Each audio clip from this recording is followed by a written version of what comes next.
আসসালামু আলাইকুম বন্ধুরা, তোমরা সবাই কেমন আছো? এই যে বাজারে গেছিলাম, আমার বাসায় প্রচুর পরিমাণ ডিম লাগে। এই যে 2 খাসি ডিম নিয়ে এলাম। আর বেতন যদি 1 টাকা বাড়াচ্ছে, 10 টাকা জিনিসপত্রের দাম। আর এই যে 1 কেজি দুধ দিলাম, যে দুধের দাম 600 টাকা ছিল, 50 টাকা বেড়ে গেছে। আর এই যে ডাল নিলাম, বুটের ডাল। আর এই যে চা ছাড়া আমার জীবন চলে না, চা পাতি। আর এই যে লবণ 2 প্যাকেট। আর এই যে বিরিয়ানি মশলা। আর এটা এই যে কেক সোডা, খাওয়ার সোডা, আর কেকও বানানো যাবে।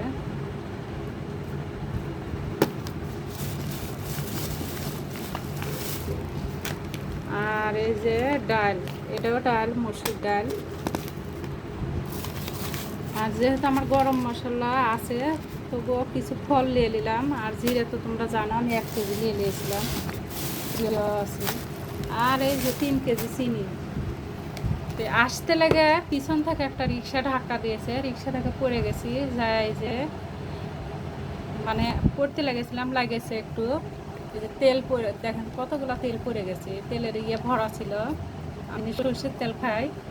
আর এই যে আমার ছেলের জন্য লুডুস, আর আমার জন্যে তেল। দোকানদার বললে এই তেলটা ইউজ করে দেখেন, ভালো হবে, তাই নিলাম দোকানদারে বিশ্বাস করে। আর এই যে ফেস ওয়াশ শেষ হয়ে গেছিলো, ফেস ওয়াশ। আর এই যে বিস্কুট, ঘরে বিস্কুট ছিল না, মাসের শেষ, সব কিছু শেষ হয়ে গেছিলো। আর শুকনো মরিচ আমি বাসায় গুঁড়া করি। আর আলু নিয়ে নিলাম একবারে পাল্লা ধরে 10 কেজি। আর এই যে কচু। তো অবশ্যই কমেন্টে জানাবেন, আপনাদের দোয়ায় হয়তো আমি রিক্সা থেকে পড়ে যায়, হয়তো একেবারে পিছিয়ে যেতাম, পিছন দিয়ে একটা গাড়ি আসছিল।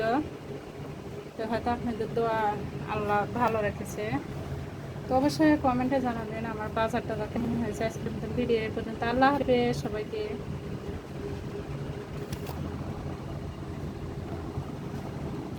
এটা আমি ভুল করে সোডা বলে ফেলেছি খার, এটা হলো আগার আগার। এটা দিয়ে পুডিং বানানো যাবে, জেলি বানানো যাবে, তার লাগে নিলাম। এই যে লেখায় আছে। ডিমগুলো সব ধুয়ে তুললাম, এবার ফ্রিজে ঢুকিয়ে রাখবো।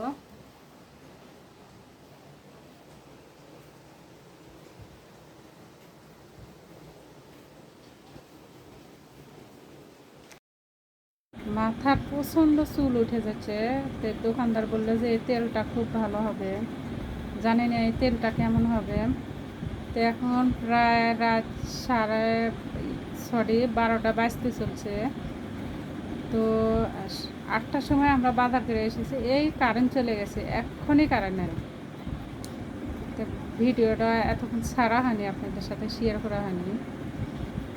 তো অবশ্যই কমেন্টে জানাবেন এই তেলটা কেমন হবে। আমি কখনো এই তেল ইউজ করিনি, এই প্রথম।